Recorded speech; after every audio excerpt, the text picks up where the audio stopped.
Hər kəsə yenidən salamlar. Bura qədər biz ayənin lüğətini, məntiqini və tarixini ələk-vələk etdik. İndi isə o söz verdiyimiz detektiv hissəyə, yəni hədis elmi və ravilərin tənqidinə gəlib çatdıq. Bəli, yəni bu qədər böyük səs-küy yaradan, rüku halında üzük vermək hekayəsini kimlər uydurub, kimlər yayıb? Axı bəziləri iddia edirdi ki, bu hekayə elə sünnilərin öz kitablarında da var. Bax, ən böyük manipulyasiya elə buradadır. Bəli, bu hekayə Ət-Tadəri, Ət-Təbərani, İbn Əbi Hatim kimi alimlərin kitablarında fiziki olaraq yazılıb. Amma hədis elmində bir şeyin kitaba daxil edilməsi onun səhih olması demək deyil.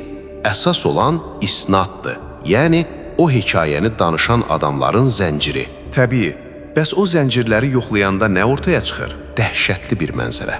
Gəl o ravilərin bəzilərinə baxaq. Ət-Tabəri bir rəvayəti Qalib bin Ubeydullah adlı birindən gətirir. İbn Həcər onun haqqında deyir ki, hədis uydurmaqla tanınır. Ət-Təbərani Xalid bin Yezid Əl-Uməridən rəvayət edir. Əl-Heysəmi açıqca yazır ki, o yalancıdır. Birbaşa yalancı və uydurmaçı hələ bu harasıdır?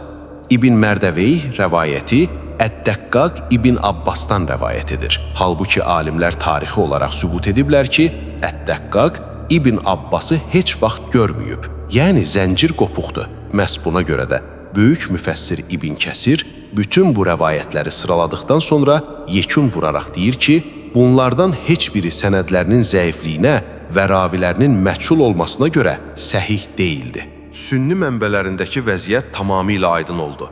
Sənədlər çürüydü. Yaxşı, bəs şiyə mənbələrində necədir? Axı onlar bu ayəni birinci burhan adlandırırlar. Deyirlər, hədislər mütəvatirdir.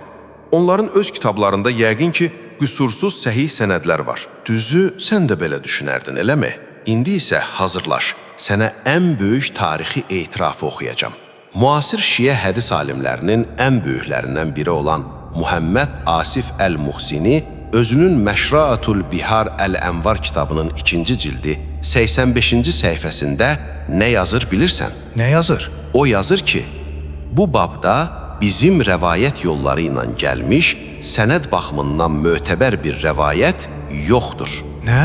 Yəni, böyük bir şiə alimi özü etiraf edir ki, üzük hekayəsinin onların öz mənbələrində belə tək bir dənə də olsun səhih sənədi yoxdur. Eynən belə. Mütəvatir iddiaları, bütün alimlər icma edib sözləri sadəcə havada uçuşan gürültülü şüarlardır. Əl-Muhsininin bu etirafı oxucuya öyrədir ki, pafoslu iddialara yox, elmi reallığa baxmaq lazımdır. Bu doğrudan da sarsıdıcıdır.